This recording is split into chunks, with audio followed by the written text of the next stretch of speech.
Here's the way the creative process works. So you were source energy.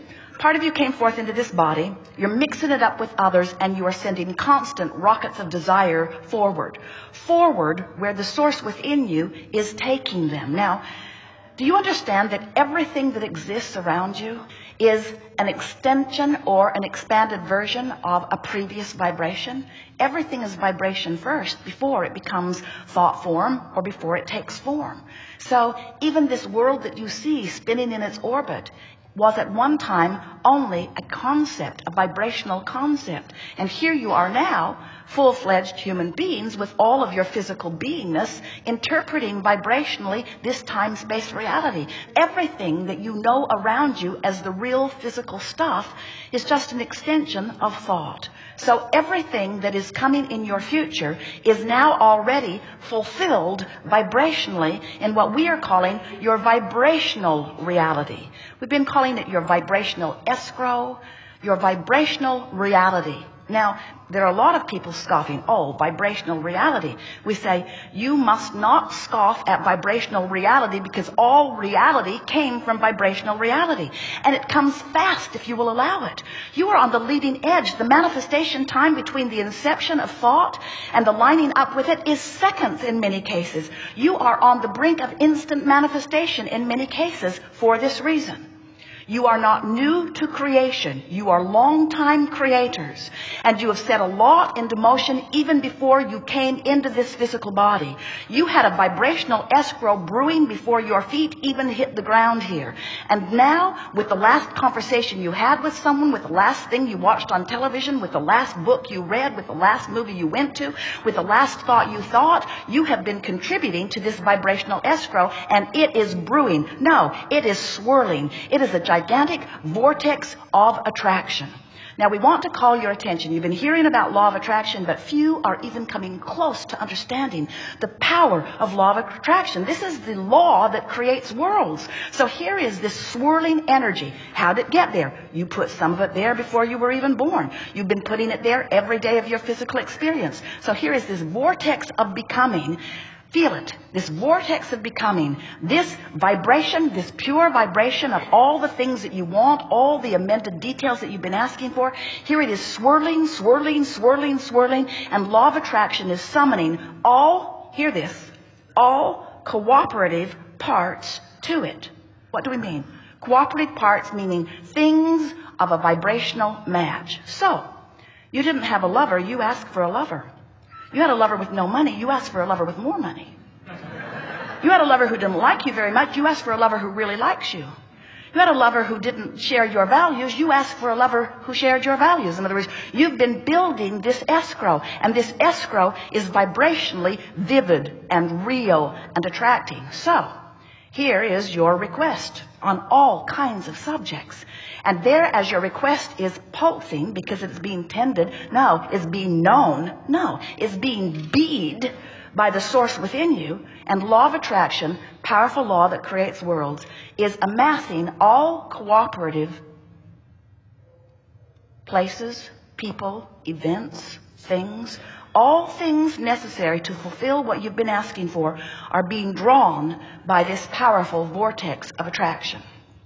The question we want to put to you is, are you cooperating? Are you cooperating with your own desire? No, I'm bummed that I don't have it. Are you a vibrational match to your lover? No, I'm mad at the one I've got. Are you a vibrational match to the well-being that you're asking for? No. No, I've joined an online chat group and we complain. We complain all day about how bad it is. No, I am in my human form the one uncooperative component of my creation. So, what happens to your creation? Do others get it? No, they got their own going. So, will my creation go away? No, it'll just get bigger. We want you to reach the place where you are willing, not just willing, determined, not just determined, eager to let go of the control or the need of control of things that are uncontrollable, like what anybody else is doing. And give your undivided attention to the only thing you can control, which is how you feel in any given circumstance.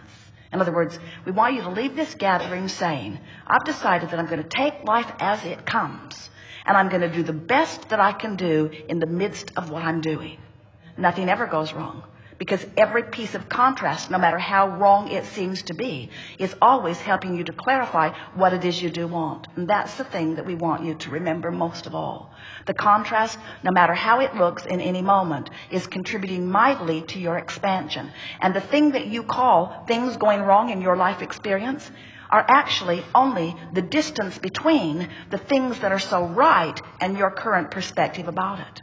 In other words, if you could just accept that you have amassed a huge vibrational fortune that is ready for you to begin tapping into immediately, and all that is required in order to tap into it is a willingness to look in the direction of what you want, which will cause you to no longer look in the direction of what you don't want, life will begin to get better for you right now. And that is our strongest message to you. Life is supposed to be good for you. You live, whether you know it or not. You live as the full recipients of a hurricane of grace that is flowing toward you at all times in answer to all that you've been asking for. Not one of you has been separated out as one who should not be the receiver of it. All of you are in the full flow of this hurricane of well-being. And as you understand that, and you begin to stand up with an attitude of willingness to receive the benefit of this well-being and worthiness that's flowing to you at all times, as you just get a whiff of that, and the best way to get a whiff of it is to stand right where you are right now and do your best to find the best of the positive aspects that surround you. Look for things to appreciate even if there aren't that many. Look for things to feel good about even if there are more things to feel bad about. Give your attention as best you can to the best things that are going on in your experience with the determination to train yourself into the best feeling vibration that you can find right here and now. Today, no matter where I'm going, no matter what I'm doing, no matter who I'm doing it with, it is my dominant intent to look for and find things that feel good when I see them, when I hear them, when I smell them, when I taste them, when I touch them. It is my dominant intent to solicit from experience and exaggerate and talk about and revel in the best of what I see around me here and now. As that is your mantra, you will tune yourself to the best vibration that you can reach for, and then the best, and then the best, and then the best, and then the best. And before you know it, you will be vibrating in the vicinity of what's going on in your vibrational escrow, in your vibrational reality. This vibrational reality is spinning and becoming, and if you are in anger or fear or despair, you're nowhere near it. When you get in the vicinity of hope, when you start feeling hopeful, you're within range. When you feel hopeful, it's drawing you in. It's drawing you in. And once you begin to believe or expect good things to come, you're in the vortex. And once you get in there, you're no longer the only uncooperative component. Now you are a cooperative component. Now you get to rendezvous with your money. You get to rendezvous with your vitality. You get to rendezvous with your clarity. You get to rendezvous with your lover, with your loving neighbor, with the things of your environment that you've been wishing for. You get to rendezvous with all of the good stuff that you've put there once you begin to get in the vicinity of what feels good. And you can train yourself there. You can do it in a day. By tomorrow, you could be vibrationally so close to who you are that you would begin to see the evidence. You would begin to see movement. Your bank account will shift toward what you are wanting. The people in your neighborhood will begin to be more cooperative. You have control of everything that rendezvous with you when you get control of the vibration that you offer. And you get control of the vibration that you offer when you care about how you feel. And when you care about how you feel and you lean in the direction of what feels best, you become, in a very short time, a vibrational match to who you have become. And then people who are watching you say, what happened to you? You're just happy all the time, and every time I turn around, some other wonderful thing is coming to you. And you say, I got in the vortex. And they say, what? Say, yeah, I got into the vortex. I'm in the vortex. What? How do you get in? Where's the door? Where's the door? I want in too. You say, well, you've got your own. And you have to feel your way in. There's not a written script. There's not a detailed manual. There's not an obvious door. There's not a combination lock. You just feel your way in. Well, how do you know? How do you know if you're on the track? You feel better than you just did? Well, I feel like revenge. Well, you're probably moving in the right direction. Because right before revenge, how did you feel? Well, before revenge, I felt powerless. Now I'm feeling revenge. Good. You're on the path. I'm feeling revenge and I'm on the path to the vortex of well-being. Yeah, just don't go back to powerlessness and you'll be on the path. What comes after revenge? Anger. You'll be real mad at a lot of people. Oh, I've been there. Well, go there again, because when you're angry, you're on the path. Anger is better than revenge. It's closer to your vortex. What comes after that? Frustration, overwhelmment, pettiness. Yeah, I can sort of get that. What comes after that? Hope. I haven't had any of that in a long time. Well, then look forward to it. Look forward to hope. Because when you can say to your friend, in the vicinity of hope, you'll get in the vortex. Occasionally, every day, something will happen that will give you evidence that you are the deliberate creator of your experience. If you can hang around in hope, even only on 2 or 3 subjects, you'll get in the vortex enough that you will come to believe. If you can make your way to hope, and it's not hard, you'll get in the vortex often enough that you'll start to believe. Believe what, your friend will say? You'll begin to believe in the power of your thought. You'll begin to believe in the goodness of this universe. You'll begin to believe in the worthiness of your being. You'll begin to believe in the power of who you are. You'll begin to believe in the cooperative law of attraction and the way it will affect you. You will begin to believe that all things are possible. You will begin to believe that you are the creator of your own reality. You will begin to believe that you can control your thoughts by paying attention to the way you feel. You will begin to believe that you can be or do or have anything. That's what I know you will tell your friend now that I am in the vortex. Good.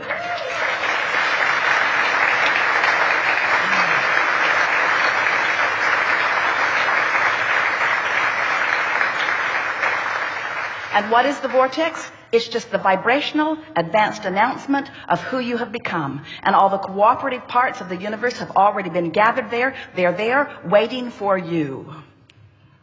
Don't you just love knowing that? Waiting for you. Waiting for you. So what's the hold up?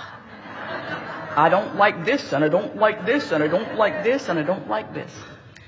Really insignificant, unimportant, petty little things that you're using in your day-to-day experience that you're using as your excuse not to get in the vortex. Isn't that lazy? When you could just as easily look for a hopeful thought as a pessimistic thought. You could just as easily look for a compliment as something derogatory. You could just as easily praise your government. Well, let's start with something easier.